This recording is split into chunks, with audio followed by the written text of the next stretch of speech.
सभी प्यारे साथियों नमस्कार। मैं राहुल गुदार आप सबका हार्दिक स्वागत और अभिनंदन करता हूं। रोग या फिर डिजीज की ये क्लास है हमारी टेस्ट सीरीज के भाग नंबर 2 का ये चौथा टेस्ट है, जिसमें हम 30 या 33 प्रश्नों को हल करने जा रहे हैं। और ये भाग जो है वो रोग या फिर डिजीज से संबंधित है, जिसमें हम कम्युनिकेबल, नॉन कम्युनिकेबल और हेरिडिटी से संबंधित रोगों से चर्चा करेंगे। चर्चा करने से पहले एक जो बहुत महत्वपूर्ण आपके लिए जानकारी है, और जैसे कि आपको टेलीग्राम और यूट्यूब पर इस चीज़ की खबर मिल गई होगी कि हमारी नई पुस्तक जो है वो मार्केट में आ चुकी है। अभी फिलहाल आप हमारी पुस्तक को केवल ऑनलाइन ही ऑर्डर कर सकते हैं, लेकिन कुछ दिनों में आपको ये बाजार में भी उपलब्ध हो जाएगी। बाजार में भी ये आपको उपलब्ध हो जाएगी। आपने खूब सारा स्नेह, खूब सारा प्यार दिया। आप YouTube पे हमारी लगातार क्लासेस देखते हैं, तमाम ये जो कंटेंट देखते हैं वो आपको इस पुस्तक के अंदर मिलेगा। वो तमाम जो चीज़ें हैं वो आपको इस पुस्तक में मिलेगी। 305 इसमें पेज है कुल। अगर हम कवर और बैक की बात करें तो सब मिलाकर 312 इसमें पेज है। और जो कंटेंट की डेप्थ है वो अच्छी खासी है, यानी कि अगर आप सेकंड ग्रेड और फर्स्ट ग्रेड की तैयारी कर रहे हैं तो भी आप इस पुस्तक पर निर्भर हो सकते हैं। अन्य राज्य के विद्यार्थी, चाहे वो हरियाणा से हो, चाहे वो दिल्ली से हो, चाहे वो बिहार से हो, चाहे मध्य प्रदेश से हो, हर विद्यार्थी के लिए ये बहुत महत्वपूर्ण पुस्तक है। रंगीन पुस्तक है। जैसा कि आपको बताया गया है कि हमारी जो पुस्तक है वो रंगीन है। इसके अंदर जो अलग अलग डायग्राम जो है वो सब मल्टी कलर में दिए हुए हैं, बिल्कुल एकदम अच्छी तरह से एक्सप्लेन किया हुआ है इसके अंदर। और जब आप ये पुस्तक पढ़ेंगे तो आप निश्चित रूप से इसके कंटेंट से एकदम संतुष्ट होने वाले हैं। सरल भाषा के अंदर बहुत ही महत्वपूर्ण जानकारी आप तक पहुंचाई जा रही है। तो अगर आप ऑनलाइन अगर इसको खरीदना चाहते हैं, अगर आप राजस्थान से बाहर के विद्यार्थी हैं, तो आप इसको तैयारी कर लो ऐप के ऊपर जाकर आप इसको ऑनलाइन ऑर्डर कर सकते हैं। और अगर आप राजस्थान के विद्यार्थी हैं तो भी आप ऑनलाइन ऑर्डर कर सकते हैं। इसके अतिरिक्त कुछ दिनों के अंदर ये पुस्तक जो है बाजार में आपके नजदीकी बुक स्टोर पर आने वाली है। तो बिना किसी देरी किए आप इस पुस्तक को खरीदिए, अपने जो स्टडी टेबल है उसके ऊपर इसको स्थान दीजिए। और निश्चित रूप से अगर आप इस पुस्तक को अपने स्टडी टेबल पर स्थान देते हैं तो ये आपको मेरिट लिस्ट के अंदर, सिलेक्शन लिस्ट के अंदर स्थान जरूर दिलवाएगी। इस चीज का मुझे पूरा पूरा विश्वास है, क्योंकि यही वो कंटेंट है जिसको पढ़कर मैं थर्ड ग्रेड, जिसको पढ़कर मैं फर्स्ट ग्रेड, जिसको पढ़कर मैं असिस्टेंट प्रोफेसर के एग्जाम देकर आया हूं। तो ये कंटेंट जो है वो निश्चित रूप से बहुत ज़्यादा अपडेटेड है। अभी के लिहाज से जितनी भी चीज़ें चल रही है बिल्कुल एकदम करंट की चीज़ें इसमें ऐड की गई हैं। बाकी जो भी चीज़ें हैं, जो आपको लगता है कि और करंट की चीज़ें हैं, वो हम साथ साथ जब क्लास लेते हैं तो उसमें अपडेट करते चलते हैं भाई। तो 305 पेज है, तो बिल्कुल एकदम बेहतरीन कंटेंट आपको इसमें मिलेगा। तो बिना झिझक किए, बिना देरी किए आप इस पुस्तक को ऑर्डर कर सकते हैं। चलिए भाई, हम अपनी क्लास को शुरू करते हैं। इसके पुस्तक के बारे में विस्तार से मैं एक और क्लास दूंगा, उसमें हम चर्चा जो है वो करेंगे। तो आज का जो हमारा टेस्ट है उसमें हम, हालांकि इस एक क्लास में हम रोग से संबंधित बातों के ऊपर चर्चा करेंगे, अन्य 2 क्लास और होगी उनमें हम इन सेक्शन को भी देखने वाले हैं। रोग से संबंधित पहला प्रश्न है, निम्न में से वायरस से होने वाला रोग कौन सा है? निम्न में से वायरस से होने वाला रोग कौन सा है, या फिर आप कहिए कि विषाणु से होने वाला रोग कौन सा है। अगर हिंदी के विद्यार्थी हैं तो विषाणु से होने वाला रोग कौन सा है, फिर वायरस से होने वाला रोग कौन सा है।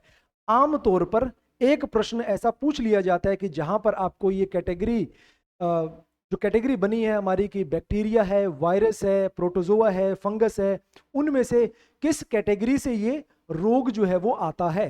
तो यहाँ पर हमारे पास वायरस या फिर विषाणु से होने वाले रोगों में हमें परख करनी है।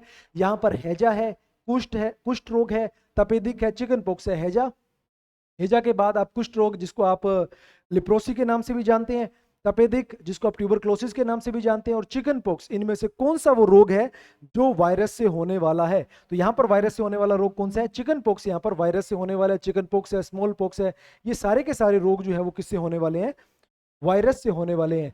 अब इस संबंध में आपको ये बॉक्स जो है वो याद रखना है। इस बॉक्स के अंदर जो जानकारी दी गई है, ये क्लासिफिकेशन दिया गया है, जहां पर वायरस या विषाणु, बैक्टीरिया, जीवाणु, प्रोटोजोआ, परजीवी या फिर फंगस, कवक, ये एक वर्गीकरण यहां पर किया गया है। इसको स्क्रीनशॉट ले सकते हैं, मैं एक बार के लिए साइड हो सकता हूं। आप अगर जो एचटेट के विद्यार्थी हैं, अभी जो एग्जाम देने के लिए जाएंगे, राजस्थान के जो विद्यार्थी हैं, उनके लिए बहुत महत्व की चीज है। विषाणु में कौन कौन से शामिल होंगे? कोविड-19 होगा, एड्स होगा, हेपेटाइटिस होगा, डेंगू होगा, रेबीज होगा, पोलियो होगा, चिकन पॉक्स होगा, स्मॉल पॉक्स होगा, मीजल्स होगा, मम्प्स होगा, इन्फ्लुएंजा होगा, चिकनगुनिया होगा और ट्रैकोमा होगा। इसी तरह से यहाँ पर जो प्रमुख रोग है, ट्यूबरक्लोसिस हो जाएगा, टाइफाइड हो जाएगा, टेटनस हो जाएगा, हैजा हो जाएगा जिसको कोलेरा के नाम से, लेप्रोसी हो जाएगा, कुष्ठ रोग, डिप्थेरिया, ये यहाँ पर प्रमुख, निमोनिया हो जाएगा। निमोनिया कई श्रेणी में आ सकता है, ये भी आपने ध्यान रखना है भाई। इसी तरह से प्रोटोजोआ परजीवी, मलेरिया हो जाएगा। मलेरिया प्रमुख यहाँ पर कौन सा रोग है, प्रोटोजोआ का रोग है। बहुत, अगर हम भारत की बात करें तो सबसे ज्यादा कोविड-19 ने हमें इन सालों में नुकसान पहुंचाया। उसके बाद दूसरे नंबर का जो रोग है वो मलेरिया है। उसके अलावा आप यहाँ पर पेचिस और कालाजार देख रहे हैं, और फंगस के अंदर अस्थमा, खाज या फिर एथलेटिक फुट आप देख रहे हैं। रोग इसके अलावा भी बहुत हो सकते हैं, इसके अलावा भी बहुत हो सकते हैं। ये प्रमुख प्रमुख रोग हैं जो आमतौर पर एग्जाम में पूछे जाते हैं, उनका यहाँ पर वर्गीकरण किया हुआ है। क्योंकि रोग की कोई भी ऐसी सीमा नहीं है कि इतने रोग हो सकते हैं। अगर आप रोग की बात करें तो बहुत सारे रोग हैं, जो प्रमुख रोग हैं वो यहाँ पर क्लासिफिकेशन आपको नजर आ रहा है। तो हमारा यहाँ पर क्वेश्चन था कि विषाणु से होने वाला कौन सा रोग है, तो हमारा यहाँ पर स्मॉल पॉक्स या फिर चेचक जिसको कहा जाता है, स्मॉल पॉक्स हमारा यहाँ पर, chicken pox, sorry chicken pox हमारा यहाँ पर आंसर आपको दिखाई दे रहा है। अगले क्वेश्चन की तरफ बढ़ते हैं। क्वेश्चन नंबर 2, किस बीमारी के उन्मूलन के बाद पोलियो को मानव शिकारी या फिर ह्यूमन हॉन्ट के रूप में जाना जाता है? क्वेश्चन में पूछा जा रहा है कि कौन सा वो रोग है जिसको हमने, हमारे जो वैज्ञानिक हैं, हमारे जो मेडिकल दुनिया के अंदर जो मेडिकल का काम करते हैं या फिर जो मेडिकल साइंस का काम करते हैं, उन्होंने कौन से रोग को एकदम खत्म किया जड़ से। उसके बाद अभी पोलियो जो है वो क्या कहलाता है, ह्यूमन हॉन्ट के नाम से कहलाता है। तो वो कौन सा रोग है जिसके उन्मूलन के बाद पोलियो को मानव शिकारी के रूप में जाना जाता है, यानी कि पहले उसको मानव शिकारी के रूप में जाना जाता था। ट्यूबरक्लोसिस है, मीजल्स है, चिकन पॉक्स या फिर स्मॉल पॉक्स, किसको खत्म किया जा चुका है, किसको खत्म किया जा चुका है? तो यहां पर सही उत्तर होगा, यहां पर सही उत्तर होगा स्मॉल पॉक्स को क्या किया जा चुका है, अभी खत्म किया जा चुका है। अंतिम जो इसका केस था, अंतिम जो इसका केस था वो 1977 सोमालिया में आया, और 1980 में इसको विश्व भर से हमने माना कि उन्मूलन इसका किया जा चुका है, इसको जड़ से खत्म किया जा चुका है। अब बात करें अगर पोलियो की, पोलियो भारत में खत्म हो चुका है, ये बात आपने ध्यान रखनी है। पोलियो जो है वो भारत में जड़ से खत्म हो चुका है। भारत में पोलियो का अंतिम केस कब आया? 2011 में आया है, और WHO के द्वारा 2014 में भारत के अंदर पोलियो जो है वो खत्म किया जा चुका है। भारत में अभी पोलियो नहीं है, लेकिन अन्य कुछ देशों के अंदर पोलियो अभी भी चल रहा है, ये बात भी आपने ध्यान रखनी है। तो ये क्वेश्चन है, DSSB में पूछा गया था। क्वेश्चन क्या कहता है कि पोलियो के बाद किसको मानव हॉन्ट या फिर मानव का सबसे ज्यादा शिकार करने वाली बीमारी कौन सी है? तो अभी तो कौन सी है भाई, पोलियो है। उससे पहले कौन सी हुआ करती थी? स्मॉल पॉक्स नामक बीमारी हुआ करती थी। 1980 आपने ध्यान रखना है, और यहां पर आपने 2014 ध्यान रखना है। भारत से उन्मूलन कब हुआ है? 2014 में हुआ है। निम्न में से कौन सी बीमारी मच्छर के काटने से नहीं होती है? ऐसे कुछ प्रश्न पूछे जाएंगे। एक तो मच्छर के काटने से कौन कौन सी नहीं होती है, और एक STD सेक्सुअली ट्रांसमिटेड डिजीज कौन सी नहीं है। ये दो प्रश्न ऐसे पूछे जाते हैं। एक तो STD के बारे में, सेक्सुअली ट्रांसमिटेड डिजीज इनमें से कौन सी नहीं है, वो एक लिस्ट में से आपको क्वेश्चन आता है, और एक मच्छर के काटने से कौन सा रोग जो है वो नहीं होता है। तो यहां पर एलिफेंटिसिस, डेंगू, मलेरिया और हेपेटाइटिस, हमारे पास 4 रोगों के नाम है। हमारे पास 4 रोगों के नाम है, चारों के चारों कम्युनिकेबल या फिर संक्रामक रोग हैं। इनमें से किस रोग के लिए मच्छर जो है वो जिम्मेदार नहीं है? तो हम जानते हैं डेंगू और मलेरिया तो हमारे लिए बहुत सिंपल है। उसके बाद अगर जानते हैं कि हेपेटाइटिस जो है वो आपके लीवर का रोग है, जो इन्फेक्शियस रोग है, जो खून से या फिर अन्य माध्यमों से फैल सकता है, लेकिन मच्छर इसकी वजह नहीं है। तो हेपेटाइटिस यहां पर क्या रहेगा? ठीक उत्तर या फिर सही उत्तर रहेगा। इसके बारे में अगर और जानकारी हम प्राप्त करना चाहें तो हेपेटाइटिस 5 इसमें विषाणु होते हैं, hepatitis A, hepatitis B, C, D और E। तो इनके इस तरह से विषाणुओं के नाम रहेंगे, और ये रोग के नाम भी इसी तरह से इन विषाणुओं पे बनेंगे। यानी कि विषाणु यहां पर लिखा है, तो ये कौन सा रोग है? वायरस से होने वाला रोग है, ये वायरस से होने वाला रोग है। लीवर या फिर यकृत को प्रभावित करता है, कौन से अंग को प्रभावित करेगा? लीवर को ये प्रभावित करेगा। किसको प्रभावित करेगा? ये लीवर को ये प्रभावित करेगा। 28 जुलाई को क्या मनाया जाता है? विश्व हेपेटाइटिस दिवस मनाया जाता है। अभी हाल ही में राजस्थान में फर्स्ट ग्रेड का या फिर PGT का एग्जाम हुआ, वहां पर एक क्वेश्चन पूछा गया था कि वर्ल्ड लेजर डे की थीम क्या है? वर्ल्ड लेजर डे की 2025 का वर्ल्ड लेजर डे है। लेजर यानी कि खाली समय, रिक्रिएशन टॉपिक से आप इसमें पढ़ते हैं। वर्ल्ड लेजर डे की थीम क्या है? 16 अप्रैल को वर्ल्ड लेजर डे मनाया गया था, जिसकी थीम थी leisure for better society. Leisure for better society and better lives, ऐसा कुछ उसका थीम था। यहां पर आपको ध्यान रखना है कि 28 जुलाई को विश्व हेपेटाइटिस दिवस जो मनाया गया है, इसकी थीम अभी क्या थी, अभी थीम होने वाली है। 28 तारीख को ये मनाया जाएगा, यानी कि अभी 10-15 दिन के बाद ये मनाया जाएगा। तो let's break down, let's break down, let's break down इसकी थीम रहने वाली है। एचटेट के जो विद्यार्थी हैं उनके लिए ज्यादा विशेष आपने ध्यान रखना है, क्योंकि आपका एग्जाम इसके 1-2 दिन आगे पीछे ही है। तो लेट्स ब्रेक डाउन, 28 जुलाई को विश्व हेपेटाइटिस दिवस मनाया जाएगा। इसके अलावा हेपेटाइटिस ए जो है वो दूषित भोजन और जल की वजह से होगा, इसलिए इसको क्या कहा जाता है, इन्फेक्शियस हेपेटाइटिस कहा जाता है। हेपेटाइटिस बी जो है असुरक्षित यौन संबंध, गर्भावस्था के दौरान मां से शिशु तक फैलेगा, इसको क्या कहा जाता है, इसका निकनेम क्या है, सीरम हेपेटाइटिस है इसका नाम। हेपेटाइटिस ए व बी को टीकाकरण से रोका जा सकता है। फिर बात करते हैं हेपेटाइटिस सी की, सबसे गंभीर है ये, सबसे ज्यादा सीरियस है। रक्त उत्पाद से ये होता है, यानी कि ब्लड ट्रांसफ्यूजन से होता है। अस्वच्छ सुइयां या फिर बिना जांच किया हुआ रक्त, दूषित सुई या टैटू उपकरण, रेजर, टूथब्रश साझा करने से होता है। और इसी को क्या कहा जाता है, स्लो किलर के नाम से इसको जाना जाता है, स्लो किलर के नाम से इसको जाना जाता है। हेपेटाइटिस डी है उन लोगों में होता है जो हेपेटाइटिस बी वायरस से संक्रमित होते हैं, इसको क्या कहा जाता है, डेल्टा वायरस कहा जाता है, इसका उपनाम क्या, डेल्टा वायरस है। हेपेटाइटिस ई मुख्य रूप से मल या दूषित पेयजल के माध्यम से ये फैलता है, मल या फिर दूषित पेयजल के माध्यम से फैलता है। तमाम जो ये जानकारी है हमारी पुस्तक में आपको मिल जाएंगी, अगर स्क्रीनशॉट लेना चाहें तो आप स्क्रीनशॉट भी ले सकते हैं भाई। आगे बढ़े, अगले क्वेश्चन की तरफ चलते हैं, क्वेश्चन नंबर 4 की तरफ। क्वेश्चन नंबर 4, कौन सी बीमारी संक्रमित स्तनधारियों से मनुष्य में फैलती है या फिर इन्फेक्टेड मैमल्स से मनुष्य में फैलती है। इन्फेक्टेड मैमल्स जो है उनसे कौन सी बीमारी जो है वो फैलती है, मलेरिया, रेबीज, एड्स या डेंगू। डेंगू और मलेरिया दोनों के दोनों स्तनधारियों से नहीं फैलती है, ये मच्छरों से फैलती है। एड्स जो है वो भी आप कह सकते हैं कि एसटीडी है एक तरह से, और रेबीज जो है ये आप कह सकते हैं कि ये कुत्ते बिल्ली से फैलती है, ज्यादातर इसका जो सोर्स रहता है वो कुत्ता ही रहता है। रेबीज जो है इसको क्या कहा जाता है, रेबीज जो रोग है नर्वस सिस्टम को प्रभावित करता है, और इसमें पानी से डर लगना शुरू हो जाता है, इसलिए इसको हाइड्रोफोबिया के नाम से भी जाना जाता है। हाइड्रोफोबिया, हाइड्रोफोबिया के नाम से भी जाना जाता है। इसको ध्यान रखना है आपने थोड़ा सा। अभी पिछले ही दिनों में एक उत्तर प्रदेश 22 साल के कोई एक कबड्डी के खिलाड़ी थे, सोलंकी नाम से, मुझे नाम अभी पूरा एकदम रिमाइंड नहीं आ रहा है उनका नाम क्या था, सोलंकी नाम से कोई एक खिलाड़ी थे,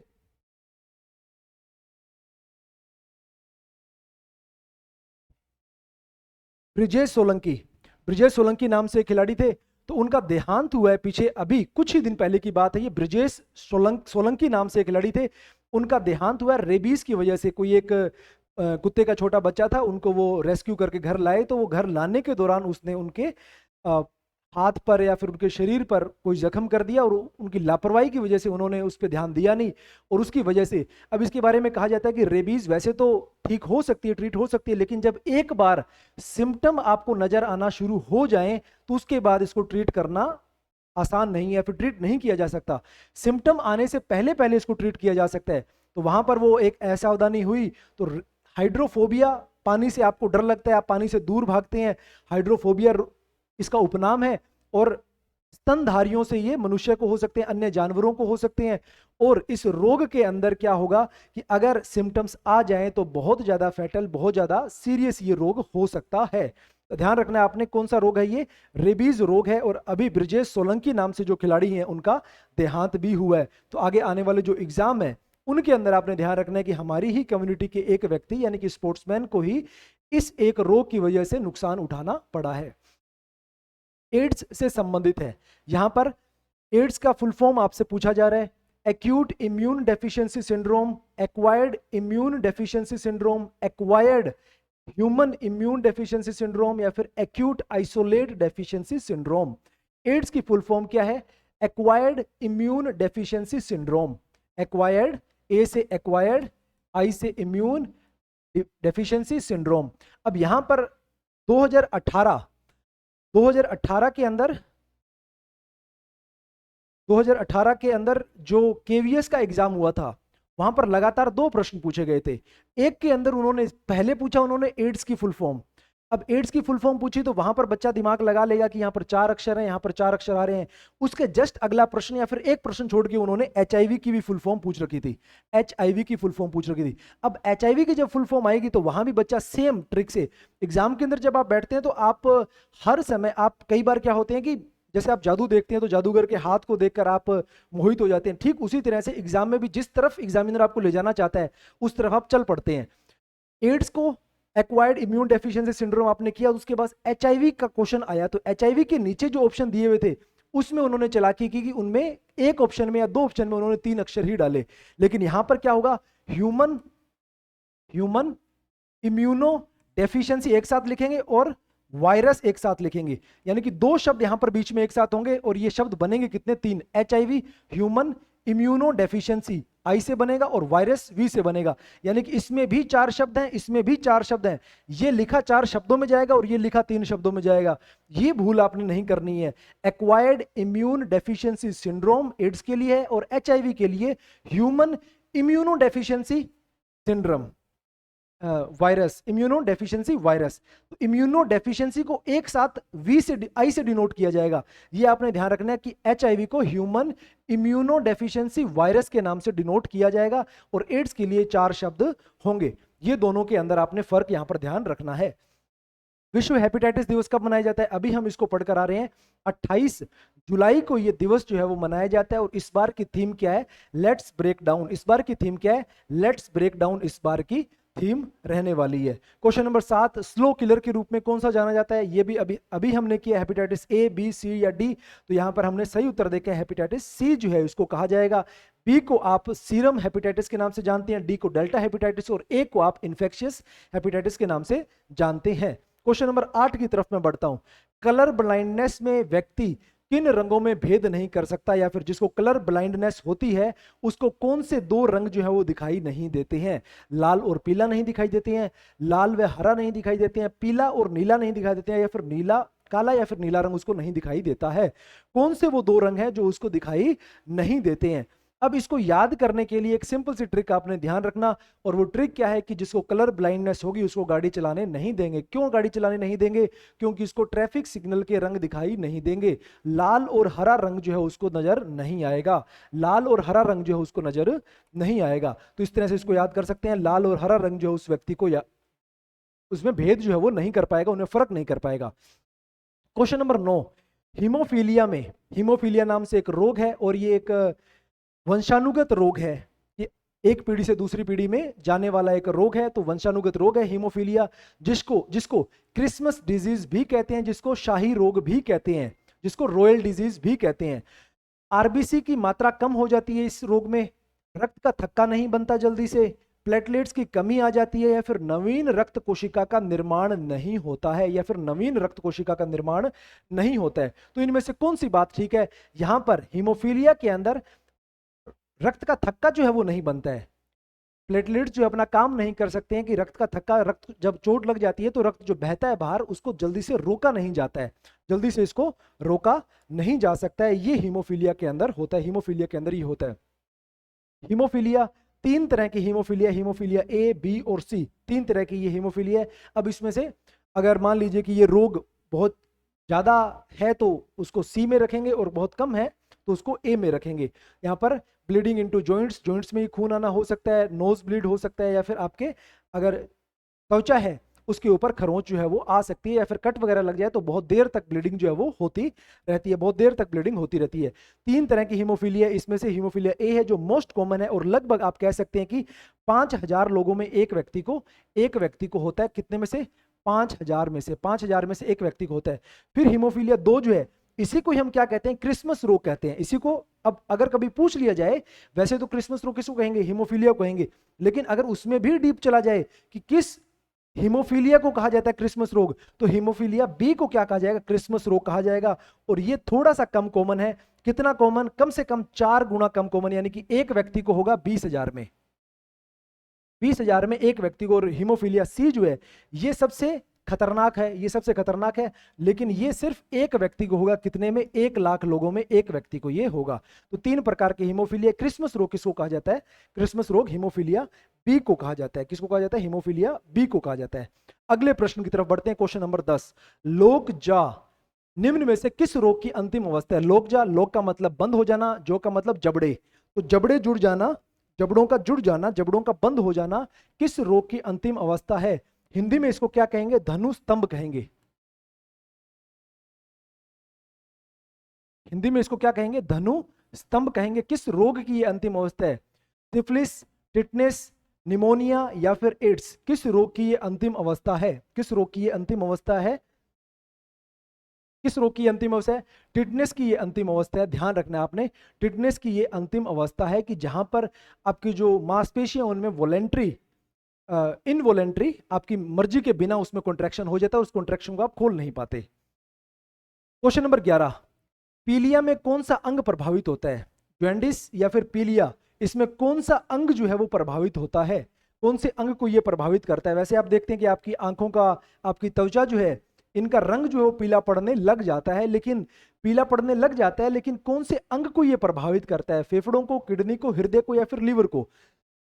आपके लंग्स को, किडनी को, हार्ट को या फिर लीवर को? किसको ये प्रभावित करता है? किसको प्रभावित करता है? तो ये प्रभावित किसको करता है? लीवर को प्रभावित करता है। किसको प्रभावित करता है? ये लीवर को प्रभावित करता है। इसके बारे में अगर अधिक जानकारी हम लेना चाहें तो भाई, अधिक जानकारी लेने से पहले आपके लिए एक सूचना है कि अगर आप हमारे चैनल पर, हमारे इस चैनल पर नहीं है तो इसको सब्सक्राइब तो जरूर करना है आपने, लेकिन साथ के साथ आपको ये टेलीग्राम चैनल भी ज्वाइन करना है। क्यों ज्वाइन करना है? क्योंकि इस टेलीग्राम चैनल पर रोज बड़ी शानदार शानदार आपको जानकारी मिलती है। आप अपडेट, करंट अफेयर्स जो है स्पोर्ट्स का, उसके बिल्कुल एकदम अपडेट रहते हैं।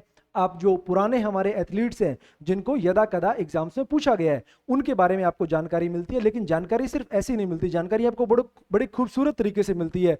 अच्छे अच्छे पोस्टर बनाकर आपको ये जानकारी दी जाती है ताकि आप ये पोस्टर्स को देखें, आपका मन करे और आप इन इंफॉर्मेशन को रिटेन कर पाएं या फिर अच्छे खासे लंबे समय तक आप इनको याद रख पाएं। आपको तस्वीरों के माध्यम से इनकी जो प्रमुख रिकॉर्ड्स हैं या फिर इनके बारे में जो जानकारी है उसके बारे में जानकारी मिलती है। जैसे करंट अफेयर्स के बारे में, अभी जो 100 मीटर का रिकॉर्ड भारत के अंदर अभी तोड़ा गया है, एक ही व्यक्ति अनिमेश कुजूर के नाम 100 मीटर का रिकॉर्ड, 200 मीटर का रिकॉर्ड और रिले 4x100 का रिकॉर्ड जो है एक ही व्यक्ति के नाम है। तो इनके बारे में जो जानकारी है वो आपको इस टेलीग्राम चैनल पर मिलती है। तो टेलीग्राम चैनल आपने ज्वाइन कर लेना है और इस तरह से आपको करंट अफेयर्स की जानकारी भी मिलती रहती है। बात करते हैं जॉन्डिस के रोग की। What is jaundice? Jaundice is medical disorder in which skin and eyes acquire a yellowish colour. आपकी त्वचा और आपकी आंखों में पीला रंग आ जाता है या फिर पीलापन आ जाता है due to an excess of bilirubin in blood. Bilirubin की वजह से, बिलरुबिन आपके रक्त में एक्सेस हो जाता है, सरप्लस हो जाता है, तो उसकी वजह से क्या होता है? रंग जो है वो पीला नजर आना शुरू होता है। Bilirubin is yellow pigment produced by breakdown of red blood cell. जब रेड ब्लड सेल टूटते हैं तो टूटने पे एक येलो पिगमेंट निकलता है। उस येलो पिगमेंट को जब लीवर जो है वो मैनेज नहीं कर पाता है तो वो रक्त के, जो रक्त है उसके अंदर उसकी मात्रा बढ़ जाती है और मात्रा बढ़ने की वजह से आपकी आंखों के अंदर आपकी त्वचा जो है वो पीला रंग दिखाना शुरू कर देते हैं। तो ये किसको, अब देखिए सिम्टम इसके नजर कहां पर आ रहे हैं? त्वचा पे नजर आ रहे हैं और आंखों पे नजर आ रहे हैं, लेकिन वो सिम्टम नजर आ रहे हैं, प्रभावित वो किसको कर रहा है? लीवर को कर रहा है, कि उसकी मूल जड़ कहां पर है? लीवर में है। तो आपने ध्यान रखना है कि ये रोग किसका है? लीवर का ये रोग है, लीवर का ये रोग है। आगे बढ़े, क्वेश्चन नंबर 12। डेंगू का रोग वाहक है। डेंगू रोग, अभी जैसे बरसात का मौसम आ ही गया है तो बरसात के मौसम में अब डेंगू रोग जो है थोड़ा सा जोर पकड़ेगा। तो डेंगू रोग का रोग वाहक कौन है? आप जानते हैं कि ये मच्छर से फैलता है, या फिर इस रोग को फैलाने में, इस रोग को बढ़ाने में जो जिम्मेदार है, जिम्मेदार मच्छर है, मॉस्किटो है। लेकिन इनमें से कौन सा मॉस्किटो है? रेबीज एक अलग रोग है तो इसको आप हटा दीजिए। हीमोफिलीज, एनाफिलीज या फिर एडीज, इन तीन में से एक मच्छर है, मच्छर का नाम है जो इस रोग को फैलाता है। सही उत्तर क्या है? एडीज। एडीज को ही क्या कहा जाता है? टाइगर मच्छर भी कहा जाता है। एक तो मच्छर और ऊपर से क्या हो जाएगा भाई? टाइगर हो जाएगा। एक तो मच्छर, ऊपर से क्या? टाइगर। तो टाइगर मच्छर भी कहा जाता है, एडीज मच्छर इसको कहा जाता है। और डेंगू रोग कौन फैलाता है? एडीज मच्छर जो है वो फैलाता है। ऊपर एनाफिलीज जो है वो कौन फैलाता है? वो किसके द्वारा फैलाया जाता है? मलेरिया उसके द्वारा फैलाया जाता है। तो यहाँ पर कुछ रोग आप देख रहे हैं, यहाँ पर कुछ रोग आप देख रहे हैं, और ये सारे के सारे जो रोग हैं ये सारे के सारे रोग आप देख रहे हैं, ये सारे के सारे रोग मच्छर के द्वारा फैलाए जा रहे हैं। मलेरिया है, डेंगू है, चिकनगुनिया है। ऐसे क्वेश्चन अभी हमने देखा है, एक अन्य क्वेश्चन भी आ सकते हैं। चिकनगुनिया है, येलो फीवर भी मच्छर के द्वारा फैलाया जाएगा। वेस्ट नाइल वायरस हो जाएगा। और ईस्टर्न इक्वाइन एनसीफेलिटिस, इस तरह का भी एक रोग है, EEE और WNV। ये रोग भी किसके द्वारा फैलाए जा रहे हैं? मच्छरों के द्वारा फैलाए जा रहे हैं। अगर इनमें हम बात करें मलेरिया, और अगर हम एनोफेलीज की बारे में बात करें या फिर एडीज के बारे में बात करें, तो दोनों अलग अलग मच्छर हैं। ये भाई अब कहाँ कहाँ इनका देखो, इनके अंदर भी देखो कितना डिसिप्लिन है, सब बंटवारा करके चलते हैं। जैसे सबके अलग अलग एरिया बटे होते हैं, तो इनके भी एरिया बटे हुए हैं। ये आपको अगर एनाफिलीज की बात करें, मलेरिया वाले की बात करें, तो ये आपको इंडोर और आउटडोर कहीं भी काट सकता है। आप घर के अंदर बैठे हैं, घर के बाहर बैठे हैं, कहीं भी आप काटे जा सकते हैं। लेकिन एडीज जो है वो सिर्फ आपके घर तक होम डिलीवरी करने के लिए आएगा। नाइट बाइटिंग पैटर्न, अब ये जो है ये डे टाइम में एक्टिव होगा, और ये कब? नाइट टाइम में एक्टिव होगा, कि नाइट ड्यूटी इसकी रहेगी और दिन में काम कौन करेगा? एडीज करेगा। Usually enter house between 5 and 9 PM, और ये आएगा तो ये 5 से 9 बजे के आसपास आएगा। और ये most active 2 hours after sunrise and 4 to 5 hours before sunset. ये या तो सुबह सुबह या फिर शाम को, दिन ढलने से 4-5 घंटे पहले।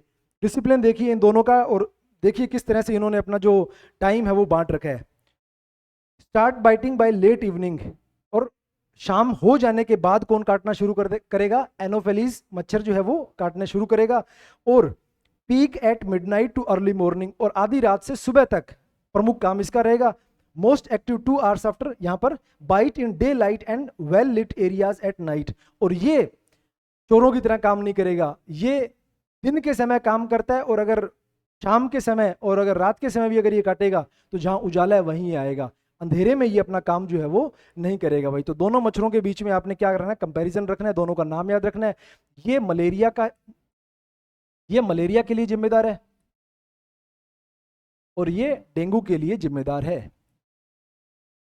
और ये किसके लिए जिम्मेदार है?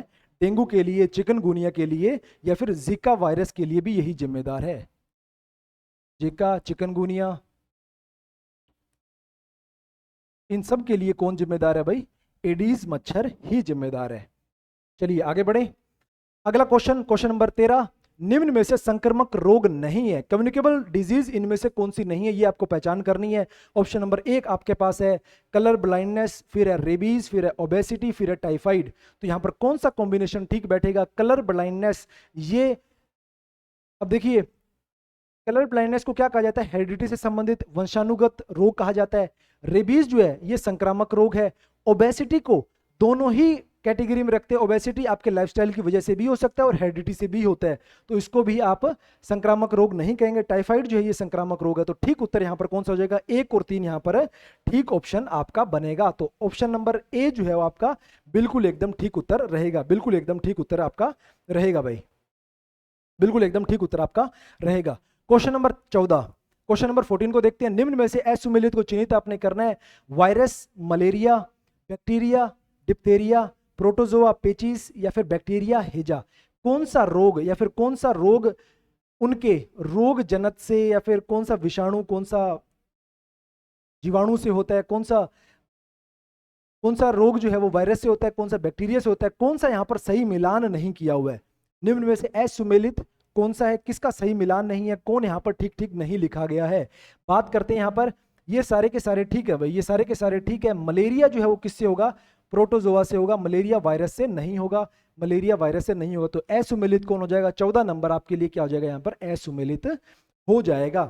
14 नंबर क्या हो जाएगा? असुमेलित हो जाएगा। आगे बढ़े। क्वेश्चन नंबर 15, हेपेटाइटिस से संबंधित सत्य कथन नहीं है। हेपेटाइटिस सी को साइलेंट किलर के नाम से जाना जाता है। ये बात अभी हम बात देख के आए हैं कि ये बात बिल्कुल ठीक है, ये बात बिल्कुल ठीक है। तो सत्य कथन ये नहीं है। 28 जुलाई को विश्व हेपेटाइटिस दिवस मनाया जाता है। ये बात भी बिल्कुल ठीक है। हेपेटाइटिस जीवाणु जनित रोग है। जीवाणु यानी कि बैक्टीरिया, जीवाणु यानी कि बैक्टीरिया, विषाणु यानी कि वायरस। तो जीवाणु जनित रोग है, ये यहाँ पर बात गड़बड़ है। ये बैक्टीरिया से नहीं होता, ये किससे होगा? ये वायरस से होगा, विषाणु से होगा। ये हेपेटाइटिस ए दूषित जल और भोजन से होने वाला रोग है। तो ऑप्शन नंबर सी आपका ठीक उत्तर यहाँ पर हो जाएगा। क्वेश्चन नंबर 16 की तरफ बढ़ते हैं। एलिसा एलिसा का संबंध किससे है? एक टेस्ट है, इसका संबंध किस रोग से है? पोलियो से है, एड्स से है, डेंगू से है और कोविड से है। यहाँ पर आमतौर पर प्रमुख क्वेश्चन कैसे पूछे जाते हैं? एक तो आपको परिभाषित करना आना चाहिए, कम्युनिकेबल कौन सा है, इन्फेक्शियस कौन सा है, कम्युनिकेबल नॉन कम्युनिकेबल कौन सा है, किस तरह से वो फैल सकते हैं, कौन कौन से रोग को किस कैटेगरी में रखें, कौन सा कम्युनिकेबल है, कौन सा नहीं है। इस तरह से एक तो आपको इनके बारे में जानकारी होनी चाहिए। उसके बाद एक बड़ी बड़ी जानकारी आपको होनी चाहिए, कौन सा वायरस से होता है, कौन सा बैक्टीरिया से होता है, कौन सा प्रोटोजोआ से होता है, कौन सा फंगस से होता है, वो जानकारी होनी चाहिए। उसके बाद हर रोग के संबंध में आपको कुछ चीजें जानकारी आपको होनी चाहिए कि वो कौन से बैक्टीरिया से, कौन से वायरस से होता है। होने के अलावा अगर उसका कोई उपनाम है, कोई निक नेम है, कोई छोटा नाम है, कोई अन्य नाम है, तो वो भी आपको जानकारी होनी चाहिए। उस जानकारी के अलावा उसके लिए कौन सी थेरेपी दी जा सकती है, उसको पता लगाने के लिए कौन से टेस्ट करवाए जा सकते हैं, कौन से इंजेक्शन उसमें दिए जा सकते हैं, ये जानकारी भी आपको होनी चाहिए। इतनी जानकारी अगर आपको है तो आप रोग से जो प्रश्न आएंगे उनको ठीक आप कर लेंगे। तो यहाँ पर एलिसा टेस्ट है तो वो किस रोग से संबंधित है? पोलियो, एड्स, डेंगू या फिर कोविड। तो ये जो टेस्ट है वो किससे संबंध रखता है? एड्स से ये संबंध रखता है, ये एड्स से संबंध रखता है। इसके संबंध में, एड्स के संबंध में अगर देखें तो एक्वायर्ड इम्यून डेफिशिएंसी सिंड्रोम जो बात हो चुकी है हमारी, HIV human immuno deficiency syndrome, तो इन दोनों को क्या रखा जा रहा है? एक साथ लिखा जा रहा है। इन दोनों को एक साथ लिखा जा रहा है। इसमें होगा क्या? WBC या फिर लिम्फोसाइट्स में कमी आना। लिम्फोसाइट्स में कमी आएगा तो इसको रेट्रोवायरस भी कहा जाता है, इसको रेट्रोवायरस भी कहा जाएगा। HIV को रेट्रोवायरस भी कहा जाएगा। WBC की कमी आ जाएगी तो आपका जो इम्यून सिस्टम है वो बहुत कमजोर हो जाएगा और आप कोई भी अगर आपके शरीर में रोग होता है तो उस रोग से आप लड़ नहीं पाएंगे। लड़ नहीं पाएंगे तो आप कमजोर होते जाएंगे, तो वही आपको नुकसान पहुंचाने का कारण जो है वो बन जाता है। इसी को क्या कहते हैं? स्लिम रोग, इसी को कहते हैं स्लिम डिजीज, इसी को कहा जाता है। एंटी रेट्रो वायरल, अब रेट्रो यहां पर वायरस है तो एंटी रेट्रो वायरल थेरेपी कौन सी दी जाएगी? ARV या फिर anti retro viral therapy. ELISA test इसमें करवाया जाएगा और वेस्टर्न ब्लोट टेस्ट भी इसी में होगा। तो दो यहां पर क्या है? प्रमुख टेस्ट हैं, दो यहां पर प्रमुख टेस्ट हैं और एक थेरेपी है। इन दोनों को ध्यान रखना। और 1 दिसंबर को क्या मनाया जाता है? विश्व एड्स दिवस मनाया जाता है। 1 दिसंबर को विश्व एड्स दिवस मनाया जाता है। और कब से ये शुरू हुआ है? 1988 से ये शुरू हुआ है। कब से मनाया जाना शुरू हुआ है? 1988 से ये दिवस मनाया जाना शुरू हुआ है। ये भी बात आपने यहाँ पर ध्यान रखनी है, ये भी बात आपने यहाँ पर ध्यान रखनी है। अगले क्वेश्चन की तरफ बढ़ते हैं। क्वेश्चन नंबर 17, रूबेला बीमारी का रोग कारक होता है। रूबेला बीमारी जो है उस कौन से रोग कारक की वजह से होती है? Tonga virus, varicella virus, tonga bacteria, varicella virus. तो यहाँ पर सही उत्तर कौन सा होगा? टोंगा वायरस की वजह से ये रोग होता है। और ये क्वेश्चन आया कहां पर था? RPSC का 2nd ग्रेड का जो एग्जाम हुआ था, शायद 30 अप्रैल को हुआ था, 30 अप्रैल 2024 को, 24 या 23 को, 23 को हुआ था शायद। तो इस तारीख को ये इस एग्जाम जो हुआ है तो उसमें ये क्वेश्चन जो है वो पूछा गया था। क्वेश्चन नंबर 18 की तरफ बढ़ते हैं। MMR टीके में शामिल नहीं है। MMR नाम का एक इंजेक्शन है और MMR तीनों के तीनों किसी न किसी रोग को डिनोट करते हैं, यानी कि M से एक रोग है, M से एक रोग है और R से एक रोग है। तो यहां पर पूछा जा रहा है कि इस टीके में कौन सा शामिल नहीं होता है MMR में। MMR में मम्प्स बिल्कुल होगा, मीजल्स होगा, रूबेला होगा, रेबीज जो है वो यहां पर नहीं होगा। रेबीज यहां पर शामिल नहीं होगा। इसका जो टीका लगेगा, इसका जो इंजेक्शन लगेगा उसमें रेबीज शामिल नहीं होगा। और कौन कौन से हमारे पास प्रमुख टीके हैं उनके बारे में भी हम देख लेते हैं डिटेल में। प्रमुख टीके पहले तो हम देखते हैं प्रमुख परीक्षण या फिर टेस्ट कौन कौन से पिछले क्वेश्चन के संबंध में ये होना था। एड्स के लिए एलिसा और वेस्टर्न ब्लॉट टेस्ट होगा। प्लेग के लिए वेसन स्टेन टेस्ट होगा। टाइफाइड के लिए विडाल टेस्ट, ये बहुत कई बार पूछा गया, इसको ध्यान रखना भाई। टाइफाइड के लिए विडाल टेस्ट है। टाइफाइड के लिए कौन सा? विडाल टेस्ट है। टीबी के लिए मॉन्टेक्स टेस्ट है और हेजा के लिए स्टूल टेस्ट है। इसी तरह से अगर अंगों से संबंधित पूछा जाए कि कौन कौन से अंग की अगर जांच करनी हो तो कौन से प्रमुख टेस्ट है, तो ECG हृदय के लिए, इलेक्ट्रोकार्डियोग्राम हो जाएगा। EEG मस्तिष्क के लिए इलेक्ट्रोएन्सेफेलोग्राम हो जाएगा। EMG पेशी के लिए इलेक्ट्रोमायोग्राफी हो जाएगा। EOG इलेक्ट्रोकोलोग्राम किसके लिए हो जाएगा? आंख के लिए हो जाएगा। तो ये मिलते जुलते नाम है ECG, EEG, EMG, EOG, ये किसके लिए हो जाएंगे? आपके अंगों के लिए हो जाएंगे। और रोग के अंदर जो आप टेस्ट करवाएंगे वो ये टेस्ट होंगे। इसमें एड्स के संबंध में क्वेश्चन कई बार पूछे जाते हैं। वैसे सारे के सारे ही इंपॉर्टेंट है भाई, सारे के सारे ही ये इंपॉर्टेंट है, आप ध्यान रखिएगा इनको। यहाँ से प्रश्न जो है वो पूछा जा सकता है, यहाँ से प्रश्न जो है वो पूछा जा सकता है।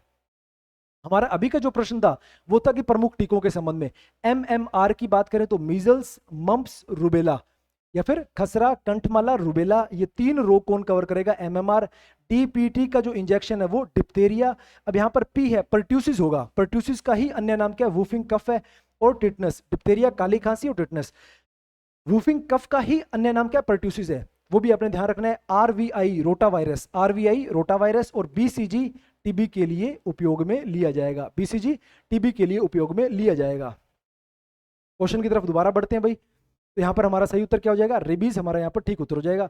BCG का टीका किस बीमारी के लिए कारगर है? अभी हमने इसके बारे में बात कर ली है। अभी हमने इसके बारे में बात कर ली है कि ये कौन सी बीमारी में कारगर होगा? टीबी में ये कारगर सिद्ध होगा। क्वेश्चन नंबर 20 के उत्तर देखते हैं। निम्न में से असत्य कथन को छांटिए। लेप्रोसी एक जीवाणु जनित रोग है, एक बैक्टीरिया से होने वाला रोग है। जीवाणु यानी कि बैक्टीरिया, विषाणु यानी कि वायरस। जीवाणु यानी कि बैक्टीरिया से होने वाला रोग है। हेजा रोग में आंत प्रभावित होते हैं। ये क्वेश्चन कई बार आते हैं कि हेजा जो रोग है या फिर कोलेरा जो रोग है, कोलेरा जो रोग है उससे क्या प्रभावित होता है? आपका डाइजेस्टिव सिस्टम और आपकी जो इंटेस्टाइन है वो प्रभावित होती है। अगर आप दूषित पानी या फिर दूषित जल ग्रहण कर लेते हैं उससे आपको ये रोग होने की संभावना बढ़ जाती है। तो हेजा आंत को प्रभावित करने वाला रोग है, ध्यान रखना। ये बहुत बार ये क्वेश्चन आता है कि दूषित जल की वजह से कौन सा रोग होता है? तो हेजा जो है दूषित जल की वजह से या फिर खराब पानी की वजह से, खराब पानी पीने की वजह से रोग होता है। डिप्थेरिया रोग में यकृत प्रभावित होने वाला अंग है। यकृत यानी कि लीवर। डिप्थेरिया रोग के अंदर लीवर प्रभावित होने वाला रोग है। प्लेग रोग में चूहा रोग वाहक का कारण है। यहां पर आप जो ये यकृत देख रहे हैं या फिर लीवर देख रहे हैं तो लीवर प्रभावित नहीं होगा। रेस्पिरेटरी सिस्टम का जो ऊपर का भाग है, जो रेस्पिरेटरी सिस्टम का ऊपर का भाग है, ट्रैकिया जो है, आपकी जो ट्रैकिया जो है वो प्रभावित यहां पर होगा। यहां पर आपके गला जो है वो प्रभावित होगा या फिर रेस्पिरेटरी सिस्टम के ऊपर का जो भाग है वो यहां पर प्रभावित होगा। ये बात आपने यहां पर ध्यान रखनी है। ये बात आपने यहां पर ध्यान रखनी है भाई। ये पुस्तक है, एक बार पुनः आप तक सूचना जो है वो मुझे पहुंचानी पड़ेगी भाई। हमारी इतनी मेहनत लगी है तो कहीं आप चूक ना जाएं, तो ये हमारी जिम्मेदारी बनती है। ये पुस्तक को आप ऑनलाइन ऑर्डर कर सकते हैं, तैयारी कर लो ऐप से। और राजस्थान के जो विद्यार्थी हैं वो अपने नज़दीकी बुक स्टोर से जाकर भी खरीद सकते हैं। कुछ 1-2 दिन के अंदर आपके नज़दीकी बुक स्टोर पर ये मिल जाएगी आपको भाई। चलिए भाई क्वेश्चन पे दोबारा बढ़े। तो ये डिप्थेरिया रोग है। डिप्थेरिया रोग आपके गले को प्रभावित करेगा या फिर आपके रेस्पिरेटरी सिस्टम के जो ऊपर का हिस्सा है, रेस्पिरेटरी सिस्टम में जो ऊपर का हिस्सा है उसको ये प्रभावित करेगा, उसको ये प्रभावित करेगा भाई। चलिए आगे बढ़े। टीपीटी टीके में शामिल वर्ग नहीं है। डिप्थेरिया, पर्ट्यूसिस और टिटनस इसमें रहेंगे। तो डेंगू, काली खांसी, डिप्थेरिया, टिटनस, तो यहां पर सही ऑप्शन डेंगू जो है वो ठीक होगा। डेंगू जो है वो ठीक होगा। डिप्थेरिया, पर्ट्यूसिस और टिटनस। क्वेश्चन नंबर 22, कुपोषण से होने के कारण होने वाला रोग है। कुपोषण यानी कि मालन्यूट्रिशन की कमी से, सही पोषण नहीं मिलने की वजह से, सही से न्यूट्रिशन नहीं मिलने की वजह से कौन सा रोग होगा? और खास तौर पर ये प्रोटीन की वजह से होते हैं, क्योंकि प्रोटीन, कार्बोहाइड्रेट, फैट और प्रोटीन में अंत में जो खत्म होगा वो कौन होगा? प्रोटीन होगा। तो प्रोटीन की कमी से भी इसको कई बार कह दिया जाता है। वैसे अल्प पोषण से होने वाला रोग भी इसको कहते हैं। तो कौन सा रोग यहाँ पर होगा? टीबी जो है वो चेस्ट से संबंधित है। न्यूमोनिया जो है वो भी लंग्स के इन्फ्लेमेशन की स्थिति है कि लंग्स के अंदर पानी भर जाना है और वर्णांधता, आपको रंग नहीं दिखाई देते। मरासमस रोग जो है वो किसकी वजह से होगा भाई? वो किसकी वजह से होगा? प्रोटीन की कमी से या फिर अल्प पोषण की वजह से होगा, जहां पर आपको खाने पीने के लिए कुछ भी सामग्री नहीं मिलती है। क्वेश्चन नंबर 23, एक विशेष भौगोलिक क्षेत्र में कम समय में ज्यादा जनसंख्या संक्रमित होने पर घोषित किया जाता है। क्या घोषित किया जाता है? एक बहुत कम समय के अंदर अगर खूब सारी जनसंख्या संक्रमित हो जाए तो इनमें से क्या घोषित किया जाता है? इनमें से क्या जो है वो घोषित किया जाता है? ये बात आपको यहां पर बतानी है। एंडेमिक, एपिडेमिक, पेंडेमिक या फिर एपीपेंडेमिक, क्या चीज घोषित किया जाता है यहां पर? ये बताना है आपने।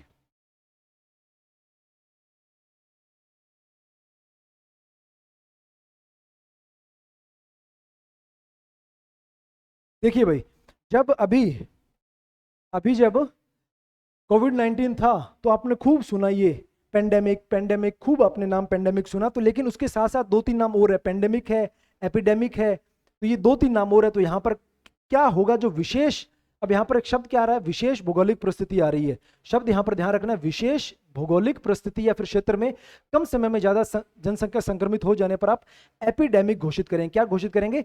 एपिडेमिक घोषित करेंगे। ये जो 3-4 नाम है इनको भी हम साथ साथ यहाँ पर देख लेते हैं कि क्या क्या वो नाम है। यहाँ पर एक तो है पेंडेमिक, फिर एक नाम है एपिडेमिक, फिर एक नाम है एंडेमिक। पेंडेमिक है एड्स, कोरोना, प्लेग, टीबी, ऐसे रोग जहां पर कोई भी भौगोलिक सीमाएं जो है वो नहीं रह गई हैं। आप ऐसा नहीं कहोगे सिर्फ चीन का वुहान है, आप ऐसा नहीं कहोगे सिर्फ भारत का कुछ कुछ गांव है, भारत के कुछ राज्य हैं। ऐसा रोग जहां पर वो इतनी जल्दी से फैलता है कि सारे के सारे जो जियोग्राफिकल बैरियर्स हैं, जितने भी भौगोलिक संरचनाएं हैं, उनको तोड़ देता है। कि किस देश में जा रहा है, कौन से राज्य में जा रहा है, किसी को कुछ भी पता नहीं लग रहा है, तो अपने आप वो ट्रेवल हो रहा है। तो उस स्थिति के अंदर आप उस रोग को क्या कहेंगे? पेंडेमिक कहेंगे। बड़े पैमाने पर होने वाली एक एपिडेमिक है। अब यानी कि एपिडेमिक छोटा स्वरूप है, पेंडेमिक बड़ा स्वरूप है, जो अंतरराष्ट्रीय सीमाओं को पार कर जाती है और कोई भी देश की सीमा के अंदर ये नहीं रहता है। आमतौर पर विश्वव्यापी पैमाने पर लोगों को प्रभावित करती है। कोई बीमारी या फिर स्थिति केवल इसलिए महामारी नहीं है क्योंकि यह व्यापक है या कोई कई लोगों की जान ले लेती है, यह संक्रामक भी होना चाहिए। यानी कि पेंडेमिक आप उसी रोगों को कहेंगे जो कम्युनिकेबल है। अगर कम्युनिकेबल नहीं है तो उसको पेंडेमिक नहीं कहेंगे। अगर आप देखें कि कैंसर से बहुत लोग मर रहे हैं, अगर आप देखें कि डायबिटीज से बहुत लोग मर रहे हैं, अगर आप देखें कि हार्ट डिजीज से बहुत लोग मर रहे हैं, लेकिन उनको आप पेंडेमिक नहीं कहेंगे। क्यों नहीं कहेंगे? क्योंकि वो कम्युनिकेबल नहीं है, संक्रामक रोग नहीं है। इसी तरह से एपिडेमिक एक विशेष भौगोलिक क्षेत्र, एक विशेष भौगोलिक क्षेत्र में कम समय में ज्यादा जनसंख्या संक्रमित होने पर रोग को एपिडेमिक घोषित कर दिया जाता है। फिर है एंडेमिक, मलेरिया, टाइफाइड, खसरा, एक खास स्थान या फिर जनसंख्या में फैला रोग। कोई रोग एपिडेमिक की श्रेणी में आने से पहले एंडेमिक होगा। पहले एंडेमिक होगा, उसके बाद वो क्या बनेगा भी? एपिडेमिक बनेगा, उसके बाद वो पेंडेमिक बनेगा। यानी कि सबसे पहले एक कोई, जैसे मान लीजिए कि ये शहर, ये पूरा का पूरा देश है, इस देश में सिर्फ एक इसी जगह पर फैलेगा, ये इसी जगह पर फैलेगा। यहां पर फैलने के बाद जब ये यहां से बाहर निकलना रोग शुरू हो जाएगा, यहां से ये रोग इधर बाहर की तरफ निकल जाएगा और इस पूरे देश के अंदर ये संख्या कवर कर लेगा। बहुत जल्दी जल्दी लोग संक्रमित हो रहे हैं, फिर इसको एपिडेमिक बोल देंगे। जब ये इस देश की बाउंड्री को भी क्रॉस कर जाएगा, जैसे वुहान के अंदर था तो इसको एपिडेमिक बोल रहे थे, उसके बाद जब ये वुहान से निकल के पूरे विश्व में फैलने लग गया तो इसको पेंडेमिक, विश्व महामारी इसको बोलना शुरू कर दिया। तो ये महामारी किसको बोला जाएगा? पेंडेमिक को महामारी बोला जाता है। कोलेरा की वजह से, एक कोई एग्जाम में क्वेश्चन आ रखा है, कोलेरा की वजह से या फिर हैजा की वजह से अब तक कितने पेंडेमिक हो चुके हैं? तो अभी तक 6 पेंडेमिक हो चुके हैं भाई। कुल कितने पेंडेमिक हो चुके हैं? 6 पेंडेमिक हो चुके हैं और 7वां पेंडेमिक जो है वो अभी कंटिन्यूअस चल रहा है। और कब से चल रहा है? ये 1961 से चल रहा है। कब से चल रहा है? 1961 से चल रहा है। साउथ एशिया के अंदर ये चल रहा है, भारत भी उसमें है, सुंदरबन का जो एरिया वो भी है। तो कोलेरा या फिर हैजा की वजह से जो 6 पेंडेमिक ऑलरेडी हो चुकी हैं जिनको कंट्रोल किया जा चुका है, और 7वां जो है अभी रनिंग में है, 1961 से लगातार वो चल रहा है, अभी भी उसको कंट्रोल नहीं किया जा चुका है। जैसे आपने देखा कि कोविड को हमने कंट्रोल कर लिया, उस तरह से हैजा जो है जहां पर चल रहा है वहां पर अभी तक कंट्रोल नहीं हुआ है कि वो उसके फैलने के जो केस है वो अभी तक भी आ रहे हैं। चलिए आगे बढ़ते हैं क्वेश्चन नंबर 24 की तरफ। शरीर के किसी भाग में असामान्य कोशिका विभाजन होने की स्थिति है कि शरीर में बहुत जल्दी जल्दी अब सेल डिवीजन होना शुरू कर दे या फिर सेल जो खत्म होना शुरू हो जाए, तो उसको किस स्थिति के रूप में जाना जाता है? यहाँ पर आपके पास ऑप्शन निमोनिया है। निमोनिया आपके चेस्ट से संबंधित है। जब चेस्ट के अंदर या फिर फेफड़ों के अंदर सूजन आ जाए या फिर इन्फ्लेमेशन आ जाए, पानी भर जाए, कैंसर है, पीलिया है, काला आजार है। तो यहाँ पर कैंसर जो है उसमें क्या होता है कि आपके रक्त, आपकी जो कोशिकाएं हैं उनमें असामान्य विभाजन होना शुरू हो जाता है। क्वेश्चन नंबर 25, भारतीय क्षय रोग संघ की स्थापना किस वर्ष में हुई है? भारतीय ट्यूबरक्लोसिस जो सोसाइटी है, एसोसिएशन है, अब इसको किस नाम से जाना जाता है? ट्यूबरक्लोसिस एसोसिएशन ऑफ इंडिया के नाम से इसको जाना जाता है। इसकी स्थापना कब हुई है भाई? इनमें से 39 में, 48 में, 52, 55। इसकी स्थापना कब हुई है? 1939 में हुई है, 1939 में हुई है।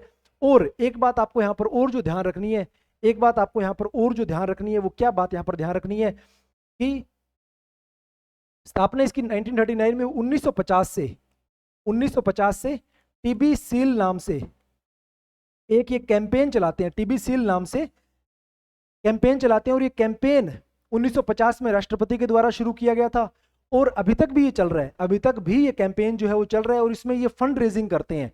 ठीक है, ट्यूबरक्लोसिस से लोगों को बचाने के लिए, जागरूकता फैलाने के लिए ये पैसा इकट्ठा करते हैं। कितना पैसा लेते हैं ये 2 रुपए से 5 रुपए ये लेते हैं, फंड रेज करते हैं। और प्रति वर्ष ये कैंपेन शुरू कब होता है? ये प्रति वर्ष 2 अक्टूबर से शुरू होता है, गांधी जयंती से शुरू होता है। और कहां से शुरू होता है? प्रेसिडेंट हाउस से शुरू होता है, राष्ट्रपति भवन से ये शुरू होता है। तो ये अतिरिक्त जानकारी आपको ध्यान रखनी है। ट्यूबरक्लोसिस एसोसिएशन ऑफ इंडिया 1939 में इसकी स्थापना होती है और टीबी सील इनका क्या है? एक कैंपेन है। 2 अक्टूबर से ये शुरू होता है, 2 से 5 रुपए ये लेते हैं और लगभग 93% हिस्सा जो है ये अपने पास रखते हैं ताकि आगे उसको जागरूकता जो है वो फैलाई जा सके, इस एसोसिएशन के पास रहता है। 1950 में ये कैंपेन जो है वो सर्वप्रथम शुरू किया गया था। क्वेश्चन नंबर 26, शरीर में इंसुलिन हार्मोन की अनियमितता या फिर अल्पता कहलाती है। अगर शरीर में इंसुलिन हार्मोन किसके द्वारा स्रावित किया जाता है, कौन उसको सिक्रीट करता है? पेनक्रियाज। पेनक्रियाज क्या करते हैं? उसको सिक्रीट करते हैं। तो अनियमितता, इररेगुलेशन हो जाए या फिर अल्पता, कमी हो जाए, इंसुलिन हार्मोन की अनियमितता या फिर अल्पता हो जाए तो उसको क्या कहा जाता है? उसको गंठिया रोग कहा जाता है, पाइल्स कहा जाता है, डायबिटीज कहा जाता है, फिर अस्थमा कहा जाता है। उसको क्या कहा जाता है? डायबिटीज कहा जाता है। और इसमें भी कौन सी 2 प्रकार की डायबिटीज है, एक तो है टाइप 1 और एक है टाइप 2। तो कौन सी डायबिटीज इसको कहा जाता है? इसको टाइप 2 डायबिटीज कहा जाता है, कि जहां पर इरेगुलरिटी हो और कमी आ जाए। और टाइप 1 जो डायबिटीज है वहां पर इंसुलिन बनना ही बंद हो जाएगा, वहां पर इंजेक्शन दिए जाते हैं। ये दोनों आपने ध्यान रखना है। यहां पर टाइप 2 में इरेगुलरिटी होगी, अनियमितता या फिर अल्पता होगी, कमी आ जाएगी। तो डायबिटीज जो है इंसुलिन की कमी से होने वाला रोग है। और इसमें भी आपने ध्यान रखना है भाई, पेनक्रियाज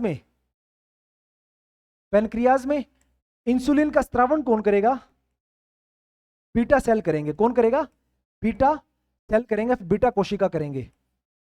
बीटा सेल जो है इनके द्वारा क्या किया जाएगा?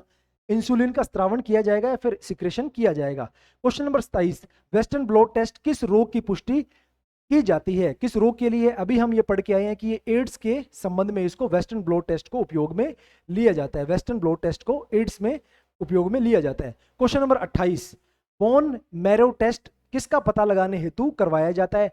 रक्त कोशिका विकारों में, रक्त कोशिका में अगर विकार आ जाए तो उसके विकारों में, मस्तिष्क कोशिका विकारों में, आंत प्रभावित रोगों में, किडनी संबंधी रोगों में। ऐसे कई क्वेश्चन आते हैं कि जो पढ़े हुए नहीं होते, लेकिन आपको पता है कि बोन मैरो में किसका निर्माण होता है? मसल का जो बोन मैरो है उसमें किसका निर्माण होता है? रक्त कोशिकाओं का निर्माण होता है। तो रक्त कोशिका के विकारों को पता लगाने के लिए आप क्या करते हैं? बोन मैरो टेस्ट करवाते हैं। क्वेश्चन नंबर 29, विश्व एड्स दिवस कब मनाया जाता है? विश्व एड्स दिवस कब मनाया जाता है? 31 दिसंबर, 1 दिसंबर, 2 अक्टूबर या फिर 5 दिसंबर? कब मनाया जाता है? अभी इसको भी पढ़े हमने, 1 दिसंबर को मनाया जाता है। और पहली बार इसको कब मनाया गया? 1988 में मनाया गया था। 1988 में मनाया गया था। क्वेश्चन नंबर 30, ट्रैकिया को प्रभावित करने वाला रोग है। ट्रैकिया को प्रभावित करने वाला कौन सा रोग है? ट्रैकिया जिसको हम क्या कहते हैं भाई? ट्रैकिया को हम क्या कहते हैं? विंड पाइप, विंड पाइप या फिर वायुनली, वायुनली या फिर विंड पाइप जिसको कहा जाता है, वायुनली या फिर विंड पाइप जिसको कहा जाता है। पर्ट्यूसिस, टिटनेस, पेचिस या फिर कोलेरा किसको प्रभावित करेगा? पर्ट्यूसिस प्रभावित करेगा। ट्रैकिया को विंड पाइप कहेंगे और फूड पाइप किसको कहेंगे? एसोफेगस को कहेंगे। फूड पाइप किसको कहेंगे? एसोफेगस को कहेंगे। दोनों आपने ध्यान रखने हैं, आप एनोटमी के अंदर आप इनको पढ़ते भी हैं। क्वेश्चन नंबर 31, श्वसन रोग से संबंधित है। कौन सा आपके सांस लेने के रोग से संबंधित है या फिर सांस जिस सिस्टम को या फिर तंत्र को उपयोग करके लिया जाता है उस तंत्र को होने वाले रोगों को क्या क्या कहते हैं? कार्डियोवैस्कुलर रोग। कार्डियो यानी कि हृदय, वैस्कुलर यानी कि रक्त वाहिकाएं। जो हृदय से संबंधित रोग हैं वो कार्डियोवैस्कुलर रोग होंगे। न्यूरोमस्कुलर रोग, जो आपके तंत्रिका तंत्र और पेशी से संबंधित रोग हैं उनको न्यूरोमस्कुलर कहेंगे। क्रोनिक हाइपरटेंशन, क्रोनिक हाइपरटेंशन क्या है? कि ब्लड प्रेशर, ब्लड प्रेशर को क्या कहेंगे? क्रोनिक हाइपरटेंशन कहेंगे। और ये कैसा रोग है? मनोदेहिक रोग है। ये कौन सा रोग है? मनोदेहिक रोग है। क्रोनिक रेस्पिरेटरी रोग, क्रोनिक रेस्पिरेटरी डिजीज जो है ये कौन सा रोग होगा? श्वसन रोग होगा। तो यहाँ पर श्वसन, रेस्पिरेटरी, बहुत सिंपल सा क्वेश्चन है। अब यहाँ पर उलझाते किसके हैं? वो सिर्फ हिंदी मीडियम के विद्यार्थियों को उलझाते हैं। तो कुछ इंग्लिश भी साथ में रखा करो अपने, वो ऐसे ऐसे मौकों पर काम आ जाएगी जहां पर आपके कम से कम मान के चलिए कि जो हिंदी और अंग्रेजी दोनों जानता है ना, वो एक भाषा जानने वाले से 4 से 5 क्वेश्चन हमेशा आगे रहता है। क्यों? क्योंकि उसके पास चीजों को समझने के लिए 2 विकल्प होंगे हमेशा। क्वेश्चन नंबर 32, हृदय से संबंधित रोगों की पुष्टि हेतु किए जाने वाला टेस्ट है ईईजी, ईएमजी, ईसीजी या फिर ईओजी। तो यहाँ पर सही उत्तर कौन सा होगा? अभी हम इसको पढ़ के आए हैं, electrocardiogram, electrocardiogram, ECG. Question number 33, निम्न में से बैक्टीरिया से होने वाला रोग है, निम्न में से कौन सा रोग जो है वो बैक्टीरिया से होने वाला रोग है? निम्न में से कौन सा जो रोग है जो बैक्टीरिया से होता है? मीजल्स है, निमोनिया है, छोटी चेचक है या फिर पीलिया है? कौन सा जो रोग है वो बैक्टीरिया से होता है? बैक्टीरिया से होने वाला रोग कौन सा है इनमें से? निमोनिया जो है वो कौन सा है? बैक्टीरिया से होने वाला रोग है। कहीं कहीं आपको ये निमोनिया जो है वो अलग अलग कारकों से होता है भाई। निमोनिया बैक्टीरिया से भी मिल जाएगा, प्रोटोजोआ से भी मिल जाएगा आपको, ये कई कारकों से होता है। तो यहाँ पर आप इसको निमोनिया, बैक्टीरिया से होने वाला रोग यहाँ पर आप इसको मान सकते हैं। इसके अलावा कुछ अन्य महत्वपूर्ण जानकारी हमारे पास, WHO द्वारा बताए गए विश्व के प्रमुख असंक्रामक रोग कौन से हैं? कि वो नॉन कम्युनिकेबल डिजीज जिससे विश्व की खूब सारी जनसंख्या प्रभावित होती है। कार्डियोवैस्कुलर रोग, जो दिल से संबंधित रोग जो है, हार्ट से संबंधित रोग जो है, कैंसर हो जाएगा, श्वसन रोग, क्रॉनिक रेस्पिरेटरी डिजीज या फिर मधुमेह या फिर डायबिटीज। इन 4 रोगों को प्रमुख क्या माना गया है? असंक्रामक रोग माना गया है। एक प्रकार का रोग मनोदेहिक, साइकोसोमैटिक डिजीज, साइको यानी कि आपके मस्तिष्क से संबंधित, सोमैटिक यानी कि शरीर से संबंधित। ऐसा रोग जो शरीर को और दिमाग को दोनों को प्रभावित करता है, वो कौन सा होगा? हाई ब्लड प्रेशर, हाइपरटेंशन हो जाएगा, जिसको बीपी बढ़ना बोलते हैं, या फिर डायबिटीज। डायबिटीज और ब्लड प्रेशर जो है वो दोनों के दोनों को प्रभावित करता है, आपके शरीर को भी प्रभावित करेंगे और आपके दिमाग को भी प्रभावित करेंगे। साइकोसोमैटिक डिजीज ये कहेंगे। क्रोनिक डिजीज जो बहुत धीरे धीरे समय के अंदर जाकर बनती है, क्रोनिक यानी कि लंबे समय में, दीर्घकालीन समय के अंदर जाकर वो रोग बनता है। तो मोटापा, ओबेसिटी, एक ऐसा नहीं है कि आप एक दिन में ज्यादा खाना खाओगे तो आपको ओबेसिटी हो जाएगी। ओबेसिटी कैसे होगी? नियमित रूप से आप व्यायाम नहीं कर रहे हैं, सेडेंट्री लाइफस्टाइल को जी रहे हैं और अधिक खाना खा रहे हैं, तो आप ओबेसिटी का शिकार होंगे।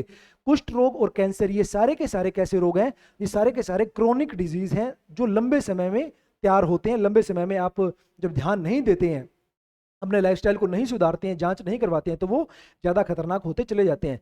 कंटेजियस रोग, कंटेजियस रोग एक व्यक्ति से दूसरे व्यक्ति में फैलेंगे। जहां पर एक व्यक्ति, एक संक्रामक व्यक्ति दूसरे स्वस्थ व्यक्ति को जब रोग फैलाएगा तो वो कौन सा होगा? कंटेजियस रोग होगा। कम्युनिकेबल डिजीज के अंदर एक सेगमेंट है कंटेजियस रोग, यानी कि रोग पानी के माध्यम से फैल सकता है, हवा के माध्यम से फैल सकता है, लेकिन जो रोग व्यक्ति से व्यक्ति में फैलेगा वो कौन सा होगा? चिकन पॉक्स होगा, टीबी होगा, हेपेटाइटिस होगा। खून के माध्यम से फैल गया, या फिर सामने बैठा उस व्यक्ति से फैल गया, या फिर संपर्क से फैल गया, तो ये रोग कौन सा है? कंटेजियस। एक संक्रमित व्यक्ति जो है वो स्वस्थ व्यक्ति को फैलाएगा, तो ये कंटेजियस रोग की श्रेणी के अंदर आते हैं। चलिए भाई, इतनी हमारी आज की क्लास थी। बैच जो हमारा चल रहा है, वैसे तो हमारे इस बैच के अंदर सीट्स जो है वो फुल हो चुकी है, लेकिन हम बहुत जल्दी अगले सप्ताह तक एक और बैच शुरू करेंगे, क्योंकि पिछला जो बैच है उसमें खूब विद्यार्थियों ने हमें ज्वाइन किया है। तो इसी बैच के प्रारूप के ऊपर जो विद्यार्थी हमारे साथ जुड़ना चाहते हैं, इसी बैच के प्रारूप के ऊपर हम अगले सप्ताह एक नया बैच भी शुरू करेंगे, तो आप उसमें हमारे साथ जुड़ सकते हैं। कोर्स के जो प्राइजेस है वो यही रहेंगे, और लाइव कोर्स के साथ अभी जो आपने बुक देखी है, ये बुक आपको निःशुल्क इसके साथ मिलेगी, ये निःशुल्क आपके साथ मिलेगी। और जो पहला हमारा बैच हुआ है दिसंबर से लेकर अप्रैल तक, वो आपको निःशुल्क इसके साथ रिकॉर्डेड क्लासेस के रूप में मिल जाएगा। शेड्यूल आधारित टेस्ट सीरीज, ये जो टेस्ट सीरीज आप देख रहे हैं, ये टेस्ट सीरीज आपको वहां पर ऐड हो जाएगी। ये जो वीडियो सोल्यूशन आप देख रहे हैं, ये भी वहां पर ऐड होंगे, और इसी तरह से सारे के सारे टेस्ट, इनकी पीडीएफ भी वहां पर अपलोड आपको मिल जाएगी। राजस्थान के जितने भी पुराने प्रश्न पत्र आए हैं 2011, 2013, 2018, 2022, 23, जितने भी प्रश्न पत्र आए हैं वो सारे के सारे आपको टेस्ट फॉर्मेट में मिलेंगे। आपको क्या करना है इसके लिए? अब रंगीन बुक आपको लाइव कोर्स के साथ मिलेगी, बाकी जो अन्य चीजें हैं वो सारी आपको 1500 और 2000 वाले कोर्स में भी मिलेगी। यानी कि एक बार आपको पे करना है, और एक बार पे करने पर आपको बुक मिलेगी। बुक यानी कि हमारे नोट्स मिलेंगे, हमारी टेस्ट सीरीज मिलेगी, जितने भी राजस्थान में ओल्ड क्वेश्चन पेपर हुए हैं वो मिलेंगे, उनका सॉल्यूशन मिलेगा, क्रम से उनका सॉल्यूशन मिलेगा। और रिकॉर्डेड बैच, कोई विद्यार्थी ऐसा है कि भाई मैं 4 महीने नहीं, मैं 3 महीने में कोर्स पूरा करना चाहता हूं, तो वो रिकॉर्डेड बैच को देखकर भी कोर्स पूरा अपना कर सकता है। और इसकी वैलिडिटी कितनी रहेगी? सितंबर 2026 तक रहेगी। लेकिन यानी कि एक बार अगर आप हमारे साथ जुड़ते हैं तो आप एग्जाम के बाद ही हमारे से दूर जा पाएंगे।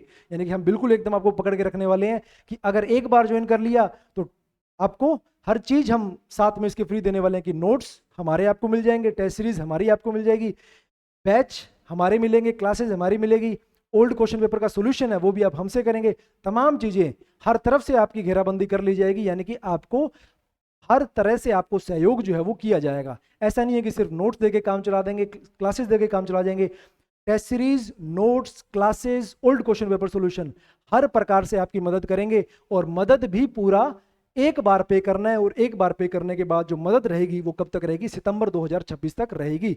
अन्य जो राज्य के विद्यार्थी हैं, खूब सारे विद्यार्थी हैं जो बाहर के राज्य के, जो हमारी क्लासेस को देखते हैं, उनसे भी अनुरोध है कि आप इन कोर्सेज के साथ जुड़ सकते हैं। हाँ, सीक्वेंस थोड़ा सा अलग रहेगा, लेकिन जो कंटेंट है वो बिल्कुल एकदम आपके काम का है। अगर आप बिहार में तैयारी करते हैं, हरियाणा में तैयारी करते हैं, मध्य प्रदेश में तैयारी करते हैं, उत्तर प्रदेश में तैयारी करते हैं, तो आप बेझिझक हमारे साथ जुड़ सकते हैं और क्वालिटी कंटेंट से फायदा उठा सकते हैं। तमाम जो साथी मेरे साथ इस सेशन में जुड़े, उन सबका आभार प्रकट करता हूं कि आपने बड़े धैर्य के साथ इस कक्षा को सुना और कुछ नया सीखने का प्रयास किया। जाते जाते आपको क्लास को लाइक जरूर कर देना है। अगर क्लास ठीक लगी हो, अगर आपके सकारात्मक या फिर कैसे भी विचार हो जो हमारी कक्षा को सुधार कर सकते हैं, तो विचार भी आप कमेंट बॉक्स में जरूर आप साझा कीजिएगा, और अपने दोस्तों के साथ या फिर आपके जो सहपाठी हैं उनके साथ इस क्लास को, इस चैनल को जरूर शेयर कीजिएगा, ताकि हर विद्यार्थी जो है वो लाभान्वित इस फ्री कंटेंट से हो सके। बहुत बहुत धन्यवाद।